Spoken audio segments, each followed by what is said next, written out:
Today's video is about the impact of post-processing and color on your image.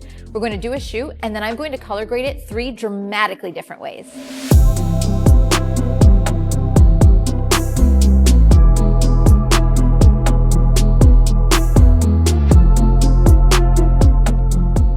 Hey everybody, Lindsay Adler here. Color is obviously a really important part of my work, and I'm thinking about color through the entire creative process, from the makeup to the clothing choices, the background, as well as post-processing. In fact, color grading is really important to the style that I've developed for myself. And so today I want to show you just how versatile color grading can be. Now, first and foremost, what is color grading? Well, basically, it's how you change both your contrast, your exposure, the color and the shadows, midtones, and highlights. Basically, how you grade and shape your image in post-processing using tonality and color. That's how I think about color grading. Now, typically we talk about this in the movies. Often in the movies, what they capture, the raw footage, is flat, it lacks contrast, it's not very saturated, but they transform the mood in the post part by doing dramatic color grades. And so I do the same thing with my work, and I want to tell you a little bit about that process. So to take you through that, we're going to begin with a shoot. Now, the shoot that I did here was using nothing but natural light. In fact, I used an open garage door, something that should be accessible to most people, a big window, a garage door, basically just a large, soft light source. What I love about this, especially for her darker skin tone, is it creates a beautiful highlight across her skin. But I did want to make a little tweak. I want to pop her out from the background. So that's why you'll notice on either side of the subject, I'm using a white V-flat, and it's slightly behind her. And the final result, what that does is creates gorgeous highlights on her, basically on her jawline, on the side of her body. It separates her out, and especially with darker skin tones, it becomes this really beautiful rim light. And so I'm working with a lot of beautiful things: a striking subject, beautiful lighting, nice styling. Now, I do capture great images in camera that I'm happy with, but honestly, I think of that as the starting point. I know that I'm going to finish off and make sure the colors and light come together in post-processing. Now, similar to this, when I am shooting, I am almost 100% of the time shooting tethered. And the reason I do so is as the images are coming into my camera, I often do a quick color grade. I play around with the contrast and color. And the reason I do so is I want to see if what I'm capturing in camera is giving me the right ingredients to take it where I need for the final process. So do I have enough detail in the shadows? How is the light looking? And of course, I'm shooting raw, so I can always change my mind and reset after the fact. So when I'm shooting, of course, I do that brief color grade, but then when it comes over to my final retouch, that's where I do the serious color grading and post-processing. Now, most of the time I do my color grading in Capture One, working with the raw file. I do want to make a note is if you are doing really dramatic swings in white balance and in color and exposure, you're going to have the most flexibility to do it with the raw file. Once you open it up as a TIFF or a PSD or a JPEG, if you bring it into Photoshop, you don't have quite as much information to work with. That being said, if you make the color grade change to the raw file, it's baked in. There's no going back once you open it up and start retouching it. So you do have to decide, do you want to be able to make big swings in color, but you're stuck with that color grade, or do you want to be able to color grade in Photoshop, do it later on, but be able to change your mind? So typically I am actually doing the big swings in Capture One. Now, everything I'm going to be showing you here today could be done in Adobe Camera Raw, it could be done in Lightroom. Capture One is my program of choice. We're thinking a little bit more conceptually here. All right, so I've selected one of the photographs from the shoot, and this is what it looks like, all flattened out, no adjustments whatsoever. I first want to say that the most important thing to remember with color grading is that it's all subjective. There is no right or wrong answer. The most important part is actually your intention. So in the photograph, are you going to be using color to make you feel a certain way? Or are you trying to showcase an element in the shot? For example, maybe you want to base the color choices for your grade on the clothing. Maybe there's a certain color that you want to reinforce, or maybe it's supposed to feel cool and mysterious. Well, that's going to totally change how you approach your color grade. So I'm going to show you a couple different approaches, and then you have to decide which one you like best. But the whole point is there's no right or wrong answer. Depends on where the photo is going to be used and how you wanted your viewer to feel. Okay, so here I am in Capture One, and again, I'm working with raw files, and what I'm going to do is I am going to actually clone a variant, which basically means I'm not duplicating the file. I am duplicating an interpretation of that file. So I can change the color and the contrast and I can do all of that, but it doesn't ever affect the raw file. So we're going to do that. And by the way, this is my image completely flattened out, no color adjustments at all, no contrast, no nothing. And it looks beautiful. Like there's nothing wrong with this shot, but I want to analyze it and take a look. First and foremost, I mean, the green does look nice with the warmer skin tone, but the clothing is a little bit more brown, maybe a little bit maroon.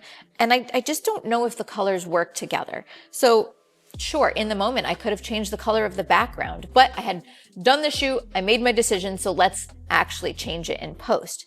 Now, I want to start off with a pretty simple color grade where I'm just doing like little tweaks to give it, we'll call it a fashion look. This is basically my go-to approach.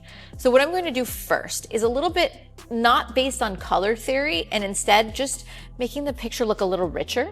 So what I'm going to do is I'm going to actually desaturate just a little bit. I tend to do that, especially with darker skin tones, pull out some of the reds. I'm going to pop the contrast. For my style, I do that all the time. I like that little bit of extra pop and detail. And speaking of detail, I'm also going to pop the clarity and watch how it adds not only a little bit more shine to her skin, but also more texture to the background. So that's what we did so far. Now, the next thing that we want to consider in this photograph is that background, because I mentioned it as something that I thought was pulling me away from the goals of the photo. Thought it was maybe just a little bit overpowering since it is the most saturated color. So when I am doing my color grades, there are a few main places where I make my biggest adjustments. First and foremost is white balance. You can make huge swings in the way that a photo feels by white balance. I love to dramatically warm up or cool down an image to change how you feel about it. So that's the first place that I would adjust my color grade. Next up is actually going to be in the color editor. And the color editor allows me to go to individual colors and saturate them, desaturate them, shift the hue, for example. And then last but not least, the one that I use very often is my color balance. And that is changing where I add color to the shadows, midtones, and highlights. This is often what people think of when they think of color grading, but honestly, it's any way that you're affecting color and contrast in your photo. So, for example, in this photograph, let's go to our color editor and grab the green. I want to desaturate it so it's not overpowering the photo, and I can really drag that out a little bit. Like you can see the background got much more gray. And then maybe I'll bring down the yellows a little bit because actually most of the time you see green, it's actually a little bit yellow. So that definitely helped. I'm taking a look there. I think that made the background a little bit more subdued. Now, what happens if I wanted the background to be maybe a little darker or have more contrast? I consider that part of my grade, even though it's more of a selective adjustment.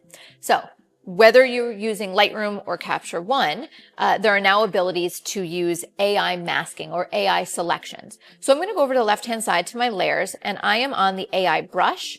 And when I mouse over the background, it actually makes a pretty good selection. It even got a bit in between her arms where that negative space is. So I've made that selection, and now what I can do is I could darken down the background, add a little contrast, I can desaturate it in general, I could shift the hue, I could lighten it up. Like I have a lot of range of what I can do because I am working with the raw file. So let's just start it there. It's the same vein as my original shot. Here's the before. Here's the after. It feels just a little bit richer and a little bit more high fashion. Now, let's go to more stylized color grading.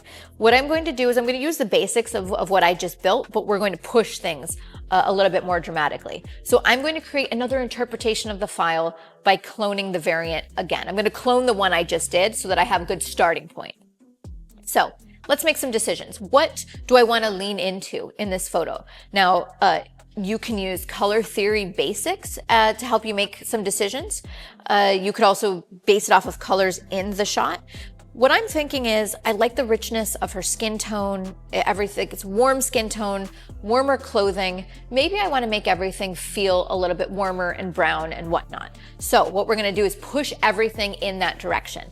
And so when it comes to color theory, this is called an analogous color theory. So we're going to make the colors next to each other on the color wheel. So I need to warm everything up, and I can do so in a couple of places. So the first thing that I'm going to do is go to that base layer, and I'm just going to warm up my white balance. I'm going to warm it up quite a bit, and you'll notice how our skin gets a little richer and more warm. I'm just going to desaturate slightly. And so even like that change already changed the mood of our shot. Now, you'll notice that the background starts to get a little bit green again, and I would rather it actually be a pretty rich brown. So what I'm going to do is, once again, go back to that selection, but I'm going to shift my white balance. So I'm going to make it a bit warmer. I'm going to desaturate it, and then I'm going to darken it down, and I'm just trying to get it to be a little bit more brown. Like maybe it's, ooh, that's nice. That's what I did, is I was messing around with the magenta tint and the warmer white balance, and that's getting it looking really nice. So I can get it to be pretty rich there. In fact, I'm comparing it to the clothing, and the clothing looks a little more magenta, so maybe I'll add just a tad more of that. Now, as I'm starting to do the color grade, I don't have it clear in my mind what I want to do. I am feeling this out. And so I like how everything's looking so rich. So maybe I want the whole shot to be just a tad darker, maybe even a vignette. I'm noticing that the top left-hand corner of the frame, maybe even the very top, is pulling my attention a tad bit. So I'm going to vignette the shot just to darken it down. So here's where we started. Here's where we are so far. And by the way, to give you an idea, this is straight out of camera. This was my fashion color grade. And this is that rich brown hue where everything is really, really warm. And let me just desaturate the background a little bit. Your eye goes to the place that's most saturated, so I didn't want the background to be more saturated than her. So I think that looks gorgeous. But I want to show you where I could push it a tiny bit further. And so far we've used our white balance. We have gone into our color editor, but now I want to go to that color balance. So remember, I can shift the hues and add color to the shadows, midtones, and highlights. So when I am doing an analogous color scheme, what I tend to do, especially if it's a warm color scheme, is I push things and add a similar color in the shadows, midtones, and highlights. Okay, so, and I have to make sure that I'm selected on the background on her skin tone. So in the highlights, I'm gonna add a little bit of yellow. Then in my midtones, I'll shift it so it's just like a little bit more orange red. Be there. And then in my shadows, let's add a little red magenta. So basically what it did is it just added like a little bit of warmth to all of the different tonalities of the shot. So here's where we started. This was my fashion color grade, and this is when I'm really leaning into warmth. And of course, you know, this is pretty heavy. Any of this I can back off. So if I thought the yellows were too warm in the skin, if I thought the background was too saturated, you can always dial it back. Again, we're working with a raw file. Okay, so now let's do one more variation. Instead of making it fashion or making it warm, let's do something maybe a little more creative. So let me duplicate that color grade one more time. So when looking at this, I'd mentioned originally that the clothing was looking a little magenta, and then so I kind of shifted the background to match it. Let's say that I actually want to lean into maybe a more purple-based color theory. So what I'm going to do is we're going to reset that background, or I'm going to shift it. I actually want it to be cooler now. So I'm changing the white balance. I want it to be more magenta, and I want it to have a little more color to it. So I'm trying to get it to feel a little more purpley, something like that. I mean, even just that background change is pretty awesome. Like I think it's really different. And maybe in this shot, I want the background to have more texture. So let's add a little more clarity to it. It's looking good. Now, when I look at her, she's not really unified with that purple. So let's go into my color balance here, and maybe we add a little purple to the shadows on her. Maybe in the highlights. Let's try something different. Now, not that I always do this, but you can just take that little slider and just move it around and see what colors look good. For example, since we did purple in the shadows, I could actually go opposite that and add a little green to the highlights, and it will balance it out. Like I could absolutely do that. So I'm gonna do kind of a yellowy green here. And then I tend to keep the midtone, not all the time, but most of the time in kind of a red-orange, because it anchors it and makes it look flattering and real rather than it being a purple skin tone in the midtones. So this is looking good. I'm gonna desaturate her skin a little bit. And honestly, I think the whole photo could maybe go a little cooler if we're leaning into this purple. So it looks pretty good. And then as I see this, I'm like, okay, the other one was brown. This one's a little more purple. Maybe I do want to go a little darker and more mysterious since this is an unusual color. So what I could do is what you're seeing here is I can darken everything way, way down. And so what I'm looking at now is going to be playing with those highlights of her skin, because now I don't really have a bright point. So what I can do is maybe add more clarity to her skin or make other selective adjustments, like adding another adjustment layer, selecting her face and skin tone, for example, and I could just like brighten just that up just a tiny bit. And so now I'm getting something with a completely different mood. So to take a look, here's where we started, straight out of camera. Totally acceptable. Of course, you need to begin with good photography, good lighting. Then I did a color grade where I desaturated the scene overall, added some clarity, pulled the color out of the background so it wasn't distracting. But for the next color grade, we went with warm and chocolatey and everything being in those warmer hues. And then lastly, a creative color grade where I darkened things down. I made it really mysterious and purple and then popped the highlights in her skin to draw our attention to her face, even in a low-key image. These are just 3 different approaches. I could do so many more. For example, I was mostly using analogous colors here, or going for something a little bit more monochromatic, but I could absolutely go complementary and push the colors opposite each other for more contrast. So knowing color theory does help, but what the most important part of this is, your intention. How do you want the viewer to feel? What was the purpose of the shot? There's nothing wrong with playing around, but if you go in knowing how you want it to feel, it'll make it a little bit more of a seamless process. So if you want to see the gear used to make these images, be sure to check out the links in the description below. I have the camera, the V-flats, and more. And of course, if you want to see a lot more videos like these, everything from color grading to creative lighting to stylized portraits, be sure to like and subscribe. See you next time, everybody.